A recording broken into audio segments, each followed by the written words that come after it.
The ceramic vase she made for me in third grade sat on my desk, its lopsided shape a permanent reminder of a simpler time. As I held the formal typed letter that had just arrived from her lawyer, I ran my finger over the vase's chipped glaze. I had given her everything a mother could give, but it was this piece of childhood clumsiness that finally made me understand the true cost of it all. My world was small, and it revolved entirely around my daughter Mira. After my husband passed, she became my entire universe. I worked double shifts as a seamstress, my fingers often sore and pricked by needles, all to ensure she never felt the absence of anything. I saved for her school trips, her college fees, even the small things like a new dress for her birthday. I wore the same 3 saris for years, telling myself it didn't matter. Seeing her smile was my reward. She was a bright girl, full of big city dreams. When she got a job in a corporate firm after graduation, my heart swelled with pride. She moved into a sleek apartment and our lives began to diverge. Her world was one of glass and steel. Mine was still our small rented home with the familiar hum of my sewing machine. I didn't mind the distance. I thought that was what success looked like. I continued to send her money, telling her to buy good food, to not stress. "You've worked hard, Beta. Enjoy your life," I'd say. It was a mother's love, automatic and endless. I never saw the quiet expectation it was creating in her, the sense of entitlement that was slowly taking root. The first real request came on my birthday. She visited, her phone buzzing constantly. "Ma," she said, not looking up from the screen. "You know that old jewelry of yours? The gold bangles from your wedding? I found a designer who can melt them down and make something modern. It's just sitting in your locker anyway." The request felt like a small, cold stone in my stomach. Those bangles were one of the last tangible connections to my past, to her father. But she made it sound so practical, so sensible. I told her I needed to think about it. She sighed, a short, impatient sound I hadn't heard before. "Fine, Ma, it was just a suggestion."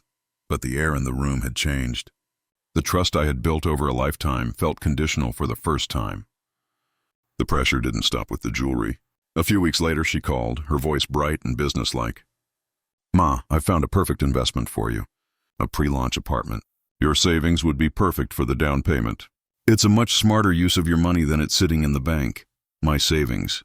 The money I had painstakingly set aside for my own old age, for medical emergencies. It was my security, my hard-earned peace." When I hesitated, her tone shifted. "You don't understand these things," she said, a new sharpness in her voice. "Let me handle it. Don't you trust me?" That phrase, "don't you trust me," became her weapon. She used it when she brought a financial advisor to my home who spoke in a language of returns and portfolios I didn't understand. She used it when she told relatives at a family wedding that I was becoming stubborn about money, that she was only trying to help her poor, old mother who didn't know better. My own home began to feel like a fortress under siege. Every phone call was a potential negotiation. The simple pleasure of my morning tea was soured by the anxiety of what she might ask for next. I felt myself shrinking, becoming the naive, difficult woman she was describing to the world. The love between us was being replaced by a cold, transactional tension. The truth revealed itself on a quiet Sunday. I was looking for an old insurance paper in the drawer she used when she visited. Under a stack of her old notebooks, I found a new, sleek folder. Inside weren't investment plans. There were printed emails between her and a real estate agent. They discussed my savings as the primary funding. They talked about a luxury apartment that was clearly meant for her. And in the last email, she had written a line that froze the blood in my veins. "Don't worry. My mother is emotionally attached to her savings, but she is financially illiterate. I will gain power of attorney soon, and we can proceed. Financially illiterate, emotionally attached." She wasn't trying to help me. She was planning to manage me out of my own life. The hurt was a deep, quiet ache, but it solidified into a resolve I didn't know I possessed. I would not be managed. I would not play the part of the helpless mother in this real-life story. I went to see my neighbor, Mr. Iyer, a retired bank manager I had known for decades. I showed him the emails. His face fell.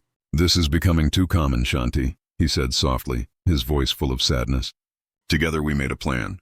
It was not a plan of attack, but of dignified reclamation. I quietly opened a new bank account and transferred my savings.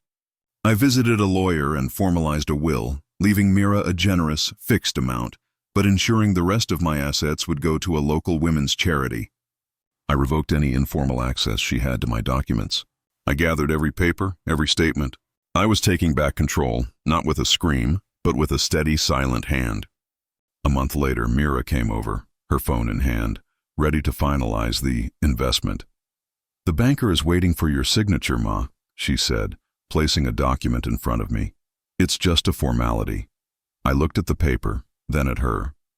My heart was calm. "No, Mira," I said, my voice even. "I'm not signing this." She stared, her confusion quickly turning to frustration. "What are you talking about? This is for your future." "No, Beta," I replied, holding her gaze. "It's for yours." "And you plan to use my life savings for it, without my true understanding or consent?" I slid a single sheet of paper toward her. It was the statement for the new trust I had created in her name, with the amount I had always intended to leave for her. Below it I had written, "For my daughter, with a mother's love. This is all I can give." The color drained from her face, the realization that I knew everything, that her carefully laid plans were undone not by a dramatic fight, but by my quiet, informed action, was a more powerful blow than any anger I could have shown. There were no loud arguments after that. There was a stunned silence, then a strained departure. Our relationship now exists in a new, quieter space defined by boundaries and a painful mutual understanding. The luxury apartment was never bought. I still live in my small home. The hum of my sewing machine is a comforting sound. I have my security, and I have my peace. I learned a difficult lesson through this family drama. When you give without boundaries, you are not always nurturing love. Sometimes you are only feeding an appetite,